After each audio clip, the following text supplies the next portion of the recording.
Ready. Spaghetti. Ready. Gridiron 360. Billy. Dave. I am Dave. We're back. We're talking 2020 NFL draft prospects by conference. We last put up our conference, that being the ACC, being that Dave's a Florida State guy, I'm a Clemson guy.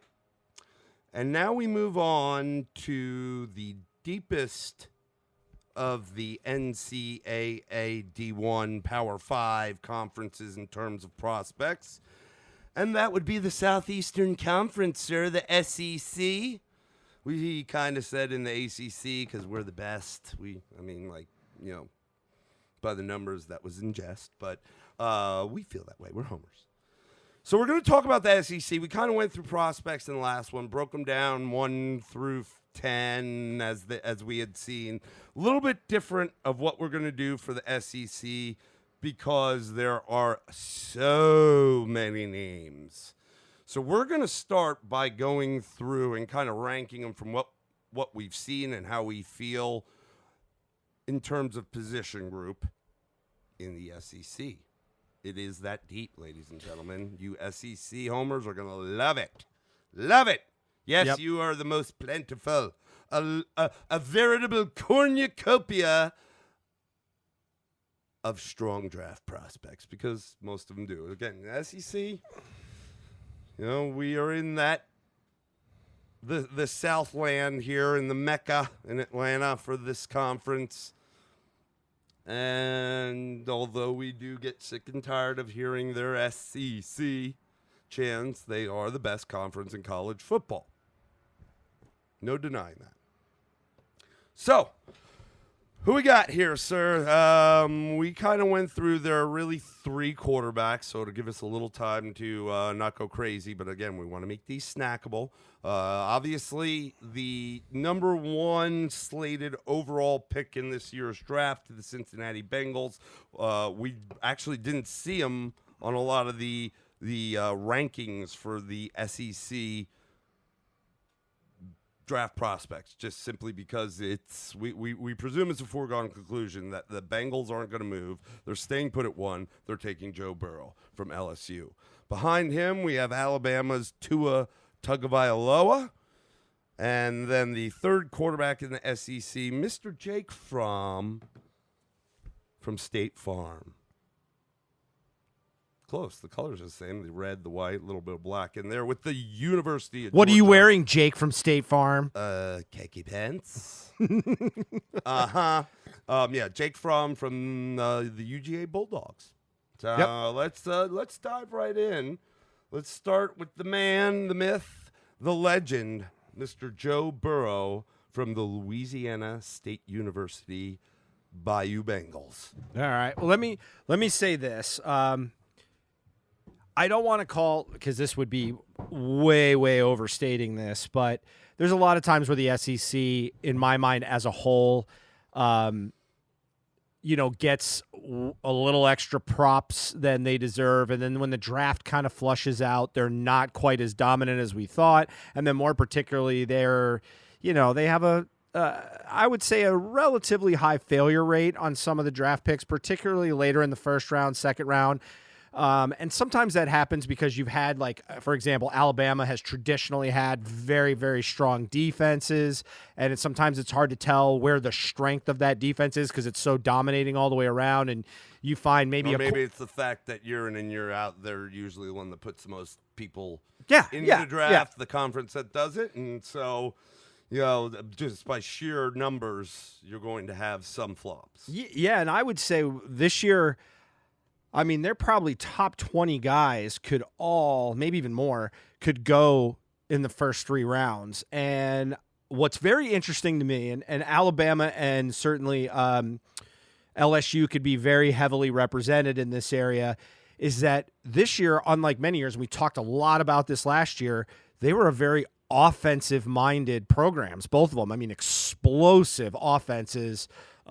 They've had dominating offenses in the past, but I mean, let's put it this way. Simple example is quarterback. I mean, how many times have we seen Alabama quarterbacks where we've been like, well, they're system quarterbacks because they just have to hand the ball off or throw it to a Julio Jones. They've got some legitimate flash in this. So, we kind of starting off talking about QBs. Like this is one of those times where it is well warranted. Some of that I'll say, like, for example, with the ACC, certainly there's one team head and shoulders above everybody else in Clemson, but Clemson also didn't graduate or have declare early as many prospects as they could have. Like, for example, if we were going to talk about running backs, ETN would be in the conversation up top. When we went through the ACC, we were, to my good fortune, our guys, we had the most guys on the board in the top 10 and overall in the ACC. But they weren't even your best players, so to speak. I mean, you still got a Trevor Lawrence, you've got a Justin Ross, you've got certainly ETN, who we already mentioned. You got guys on defense. So, but the point is, though, this class has had a lot of guys declare or get eligibility outed. Yeah, or this conference, excuse me. So it's just going to be really interesting, and I think there is some real high-end talent here, particularly offensively. I mean, it is definitely weighted more towards offense, not to say there's not defensive players, but in general, the league's successful teams were more offensive in nature. Again, it's, I don't know if that'll be the trend. As a whole, it's not usually like that. So let me just run through some statisticals. Burrow was a senior. He's a 6'4", 216-pound kid from Athens, Ohio. Say that because obviously when he went into college, he went to Ohio State. He never got his shot. Did the took advantage of the new transfer portal. Bounced over to LSU in 2018, where he was able to start that year. That year he had 379 attempts. 219 completions for a 57.8 passer rating, just under 2,900 yards.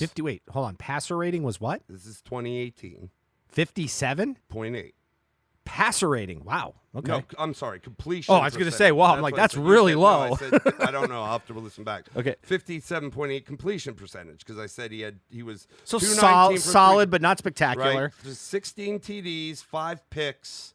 And let's see, it says rating 133.2. In 2019, with the addition of co-offensive coordinator Joe Brady. Offensive coordinator. Yeah, he brought the offense. He really was, but not in name.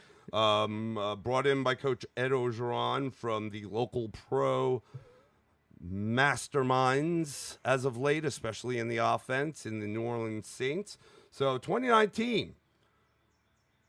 527 attempts, 402 completions for a 76.3 completion percentage. Pretty good jump right there. Went from just under 2,900 yards to just under 5,700 yards.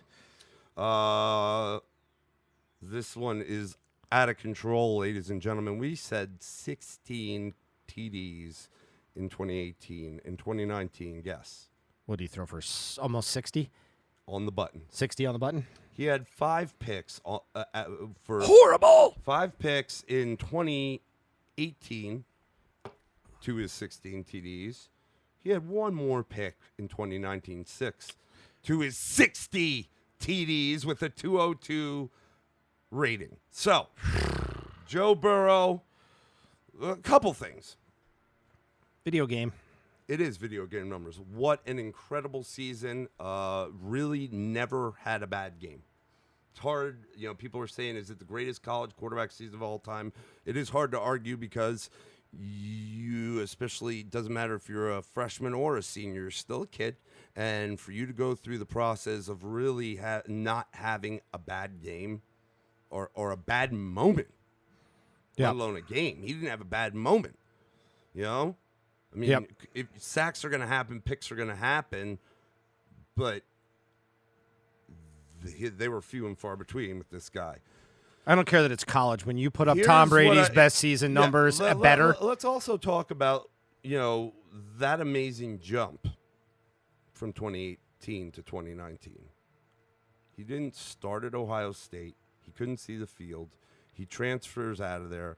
He has nothing, ho-hum season in 2018, and then just becomes like otherworldly in 1 year. I know the kid has got the measurables. He's probably a very hard worker, worked to get better at his craft. That's what you want. You definitely see progression in his game through college, which is the good thing as you look towards the NFL. But these numbers are shocking, Dave. So you can't, you know where I'm going with this? Do you know where I'm going with this? You can't say it was all him. You've got to weigh in the presence of this NFL coordinator coming into play. And hats off to Ed Ogeron for making the move and it being a huge success. But I say that to say, if he ends up in Cincinnati, aside from probably needing a lot else around him in a supporting cast, he doesn't have Joe Brady. Is the offense he's going to run there going to make him look, and he'll look more pedestrian anyways because it's the NFL, but is it, like in terms of expectations, number 1 overall pick, he's clearly, the top quarterback, will the not having the presence of a guy like Joe Brady, obviously they seem to have a great, rapport right off the bat, and the system worked. I don't think they're running that system in Cincinnati. Well, they'll to say they won't adjust to him is I'm not saying that. They're going to absolutely try to adjust to his strengths based on what they see. And honestly, a lot of things they saw was, it was a lot due to his great quarterback play. We talked about how he was fitting balls in the tight windows, leading receivers, doing the things that you want to see. But that is just such a shocking change over the course of 1 year that to not say, and knowing that this piece was also added to their system, to not say it didn't have such an impact would be a false thing. Yeah, I mean, let me just state this. This is where you get real dangerous, and I want to say a couple of things. Joe Burrow's not the surest thing in the NFL draft. And the reason that is very simple. The quarterback position is just not the surest thing. It's the toughest position to have the surest thing. As a quarterback, if we're going to analyze them, we got to pick them apart a little bit, and some of it's nitpicking, but it's real. I think from a talent perspective, him and Tua both bring a lot to the table. Well, if Tua didn't get hurt despite this great season of Joe Burrow, I think there would be before the season, he was the guy. Tanking for Tua. Right, tanking for Tua. So if he didn't get hurt despite Burrow's great season, there could still be an argument at that point which guy you want to go with.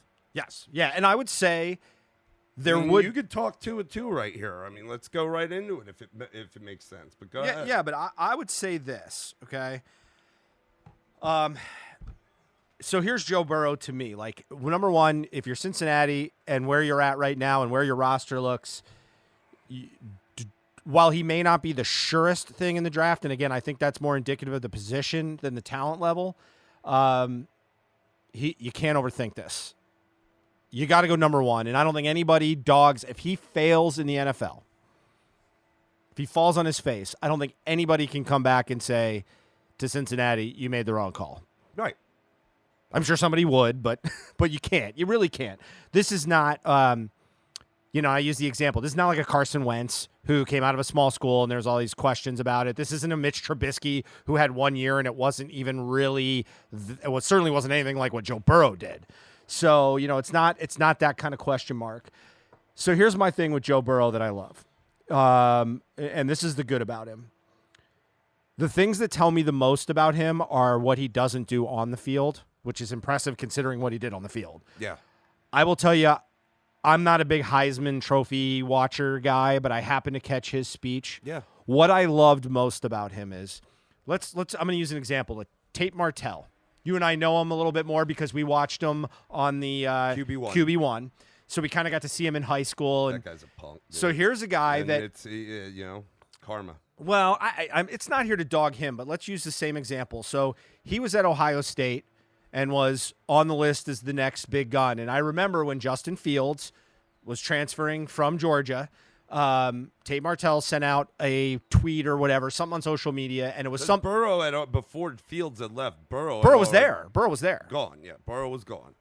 No, but I mean, Burrow was at Ohio State when Tate Martell but he came had in. already Right? No, I announced his understand. transfer I understand. before Fields said he's coming, and But Martell's sitting in the wings at Ohio yeah, State. and I'm just drawing on the idea of the mindset and how this tells you something. So and I'll get back to the Heisman Trophy thing, but to set up my thoughts, he was gone. Tate Martell was there. Justin Fields came in and Tate Martell sent a tweet out to the effect of, we already have a 5-star quarterback, or we already have a quarterback here. Like, basically, you're wasting your time coming here.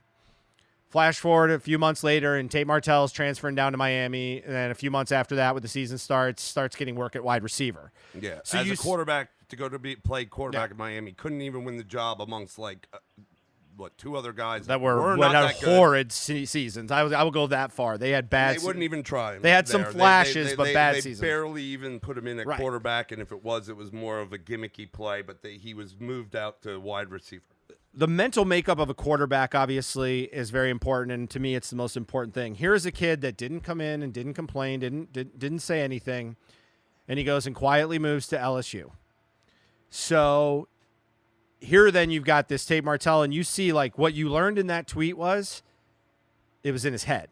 It was in Tate's head. Yep. So you didn't see that out of Joe Burrow. Yeah. So there's a guy that went from somewhere where it just, and understand this was Ohio kid. So Ohio State is the place to go for him. Right. But going back, his mental makeup to go to LSU, and keep his mouth shut when the Tate Martell thing, which was a very similar thing, another kid, now it wasn't a transfer, but still having, the young hot kid getting, put on high school, getting put on, Netflix and all this.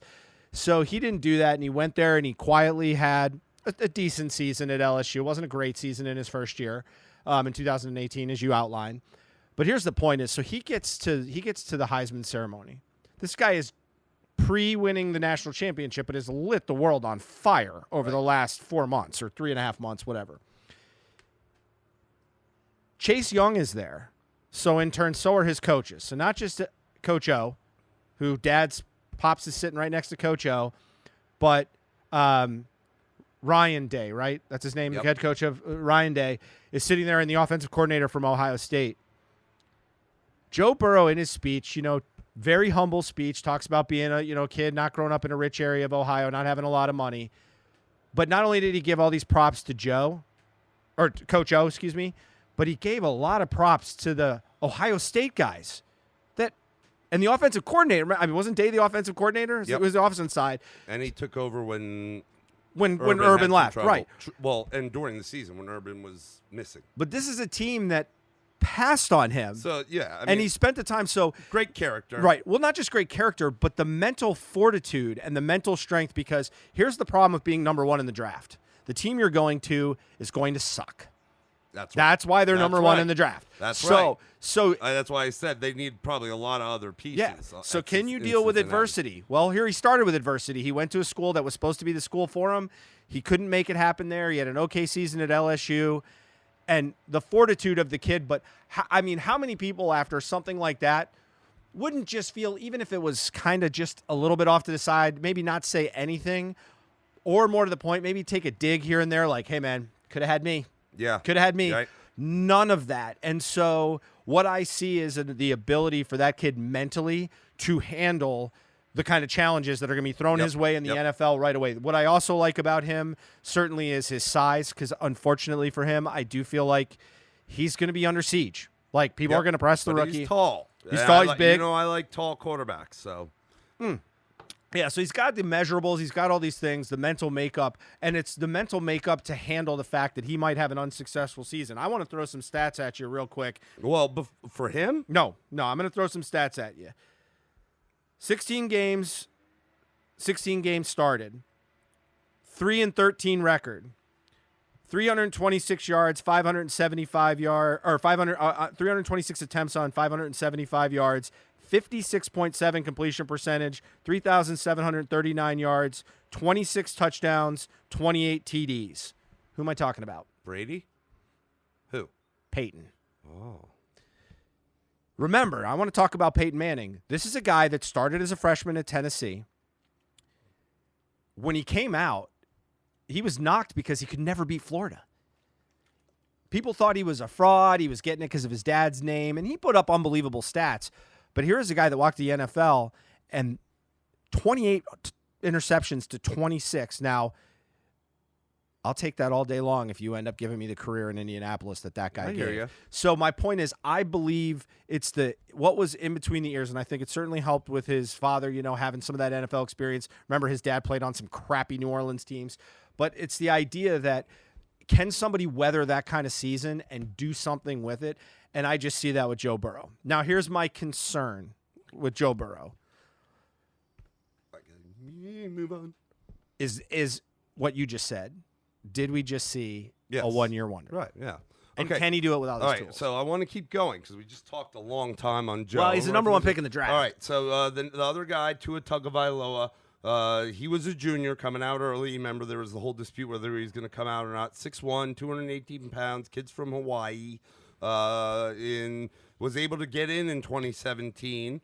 But let's go back. Let's go forward to 2018. Had 355 attempts, 245 completions for a completion percentage of 69%, just under 4,000 yards, 43 TDs to 6 picks, 199.5 rating. In 2019, he had just about 100 less attempts.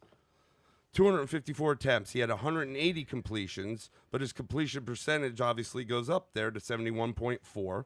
He had 2,840 yards, 33 TDs, only 3 picks, had a rating of 206.9. So actually a higher rating in the end than we saw of Joe Burrow of 202. Yeah. So, but again, smaller quarterback, very mobile. He's quick. He can run.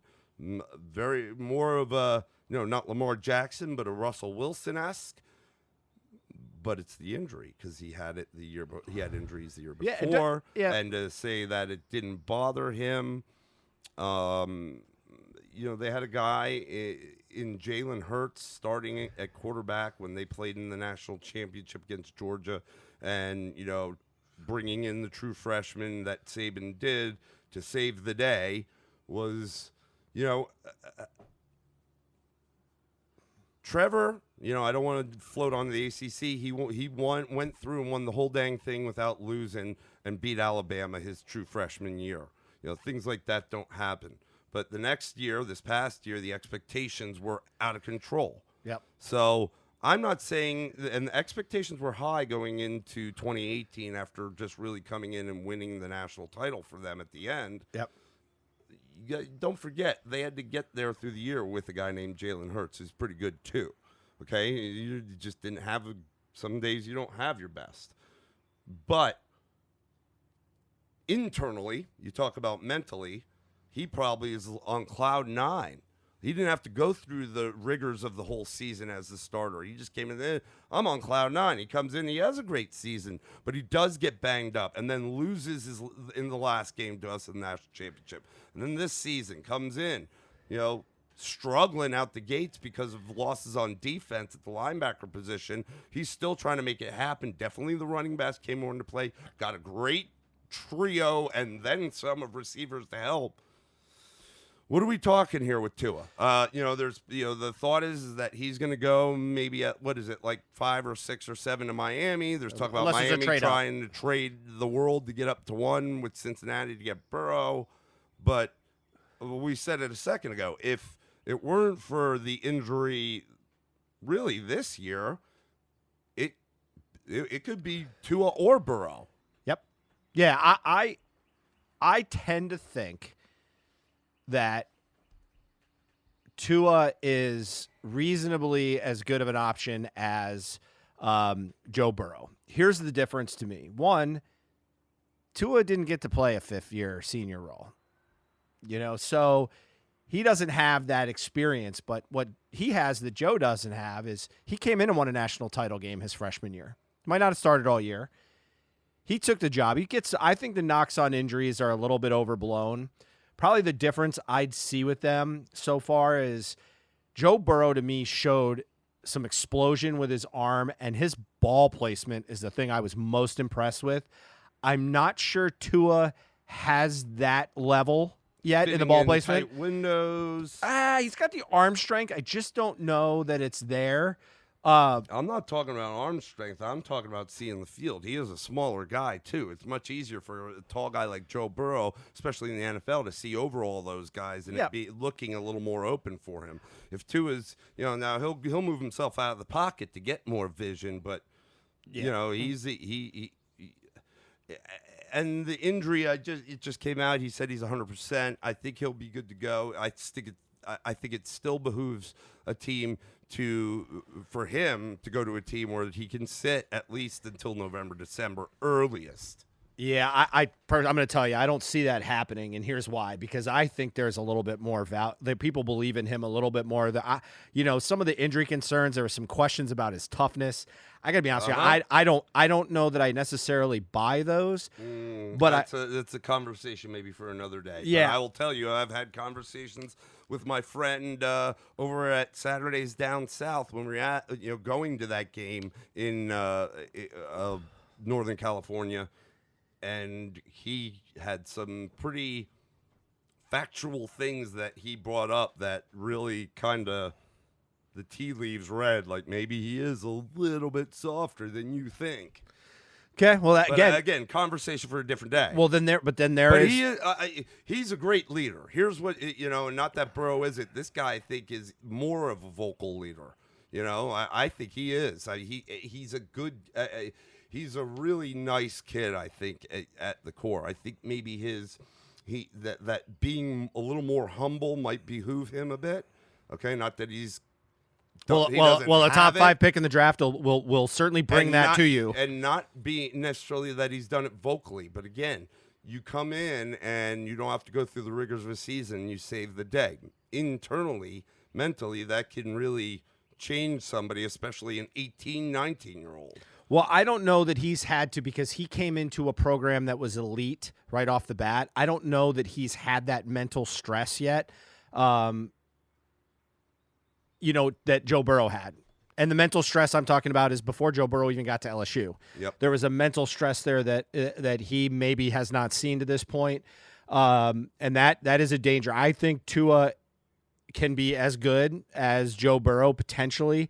If I'm looking at what I know, quarterbacks in my mind. Yeah, but what I look at is I go, okay, so let's start thinking of some scenarios. So let's say I wouldn't like Tua going to Cincinnati. That would concern me because, again, I think that physicality of what he's going to see is going to be he's going to getting subjected to struggles that you weren't subjected to in college that quickly can be hard on quarterbacks. I still have always told you I use my example all the time is Alex Smith versus Aaron Rodgers. Two totally different scenarios, both sitting there going, who's number one? And then all of a sudden, like you've talked about, Aaron Rodgers falls, and where does he end up at? He ends up behind a Hall of Famer. Well, here could be the difference. Tua could go to a team like San Diego if they trade up, or he could go to a team. If he goes to Miami. They've got Fitz. Well, but they also, and that doesn't necessarily keep him on the bench. Because, it's tough to put a top 5 pick on the bench. But here's the thing is, Miami was flush with cap space, flush with draft picks. They still are. That's a team that could make a huge leap in other areas that Cincinnati can't necessarily make right now. Right. So that puts him in a much stronger position. I mean, Cincinnati has defensive troubles.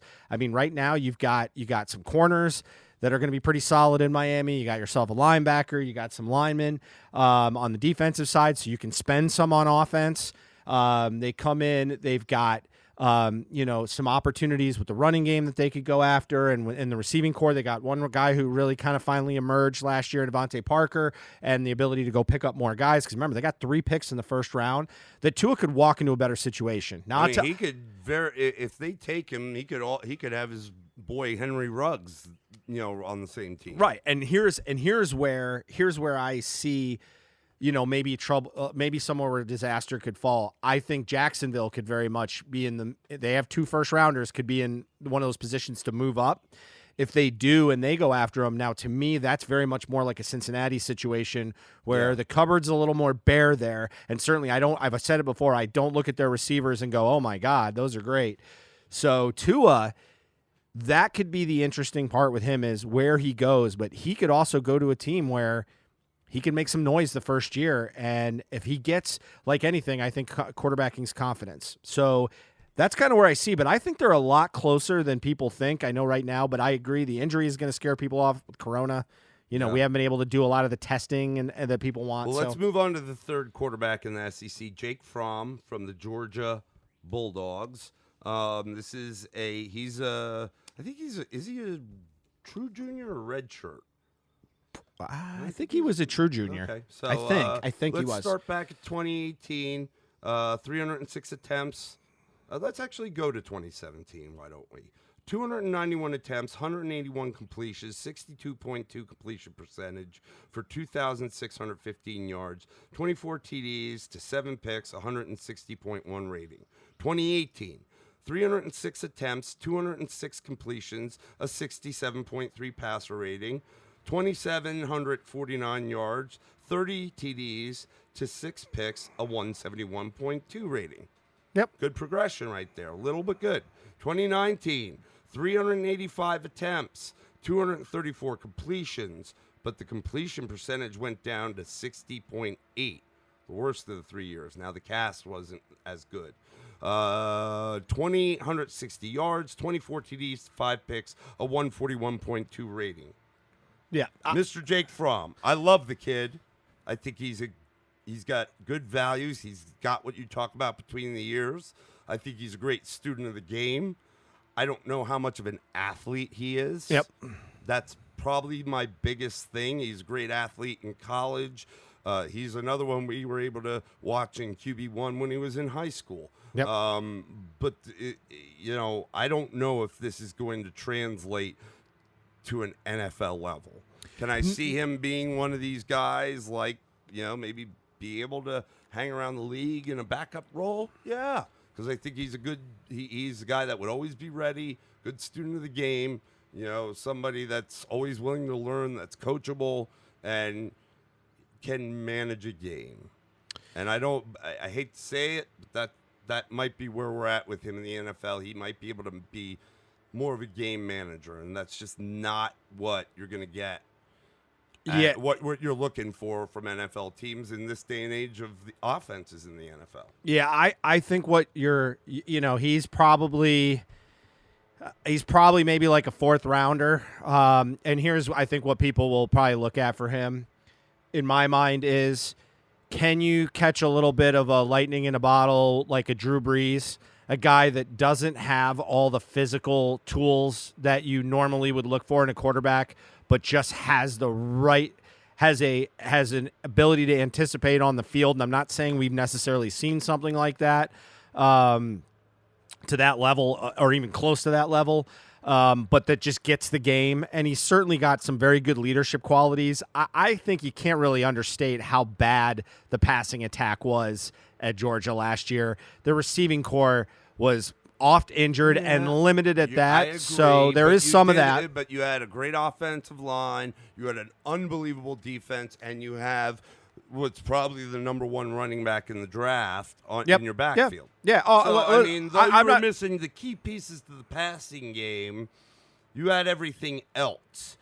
Yep. I'm not saying that they were, and we saw the emergence of some of the guys like Cager at the end of the year and so forth, but put one of the bigger names on it. Put Trevor on that team. Put Burrow on that team this past year. I think they would be able to overcome some of those deficiencies in the passing game and make them better because of everything else they have around them that's solid, if not unreal. Yeah, I agree with you. I think there is probably, if I had to put a percentage on it, I'd say there's an 80% chance that he is, his best is being that consummate backup. But again, that's, people draft quarterbacks with the idea to develop them. The question will be, what was the real Jake Fromm, in all of this situation? He does have a mental makeup to handle some of this, but I think you kind of outlined pretty well his physical skills are limited. So does that translate into the NFL? There's always a chance, but I think most people look at him as this is probably what we're going to get. We're going to get, not a terribly high ceiling, but a steady floor out of a guy. And I think that's, again, why he's going to fall in that range. And I think he'll get drafted because, remember, this kid played as a freshman. He took a job from Jake Eason, who was, was a guy that was widely thought as one of the best quarterbacks coming out of high school, and sent him off to Washington after he started playing poorly, and they brought Fromm in. He went to play in the playoffs. Yeah, this is the guy. He was in the went to the national championship, got in the playoffs a couple times. This is a kid that when he came in as a freshman, the story around the campfire was that he basically taught Eason, who was a year ahead of him, how to film study, because he outworked Eason him. wasn't Eason wasn't a guy that liked to be in the classroom for football, to be studying the game, to do film study, and Fromm was a glutton for it. He loved it. And he taught him a few things in that regards, which was probably the telltale signs too that he's the guy, not Eason. Yep, I think that's fair. So that'll wrap up quarterbacks for the Southeastern Conference in this year's 2020 NFL Draft. We'll take a quick break, and we'll move back on to another position group.